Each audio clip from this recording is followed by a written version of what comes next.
उलट मी तर असं म्हणेन की म्हणजे एकनाथराव शिंदेजी आणि मी मागच्या काळात आम्ही अनेक प्रोजेक्टवर सोबत काम केलं, त्यामुळे आमचं अंडरस्टँडिंग खूप चांगलं आहे आणि म्हणून कुठली अडचण त्याच्यात येत नाही. आणि मी जेवढे विषय हातामध्ये घेतले आहेत ते विषय करताना माझी कुठेही अडवणूक होत नाही, किंबहुना त्यांची साथच मला त्याच्यामध्ये मिळते. म्हणजे आपल्याला पाहिजे तसं सर घडून येतंय. 100% आपल्याला पाहिजे तसंच घडतंय. नाही, पण आपण आपले प्रदेशाध्यक्ष किंवा भाजपचे कार्यकर्ते देवेंद्रजीच मुख्यमंत्री होणार असं सांगतात. एकनाथ शिंदेचे कार्यकर्ते एकनाथ शिंदे मुख्यमंत्री होणार म्हणून सांगतात. आणि अजित पवारांचे सगळे नेते कार्यकर्ते अजित पवार मुख्यमंत्री होणार म्हणून सांगतात. हे संख्याबळावर नंतर ठरेल वगैरे, हे सगळं जरी असलं तरी महाराष्ट्राचा पुढचा मुख्यमंत्री कोण असेल? महाराष्ट्राचा पुढचा मुख्यमंत्री महायुतीचाच असेल. ज्याचे संख्याबळ जास्त तो?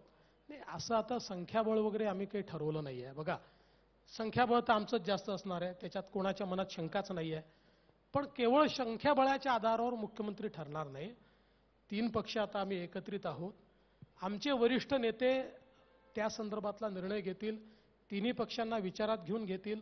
पण एक गोष्ट लक्षात ठेवा की शेवटी कार्यकर्त्यांचं मोटिवेशन काय असतं, तर माझा नेता मोठा झाला पाहिजे हे मोटिवेशन असतं. त्यामुळे उद्या माझ्या पक्षाच्या लोकांनी ज्यावेळेस माझे नेते म्हणतात की देवेंद्र फडणवीस मुख्यमंत्री झाले पाहिजे, तर आमच्या लोकांना आनंद वाटतो. तसंच एकनाथराव शिंदेजींचे शिवसेनेचे लोक आहेत, त्यांच्यासमोर जर खूप भाषण करून सांगितलं की आपल्याला अजित पवारांना मुख्यमंत्री करायचं आहे किंवा देवेंद्र फडणवीसांना करायचं आहे, टाळ्या वाजवतील, पण तुलनेने कमी वाजवतील ना, तो उत्साह येणार नाही.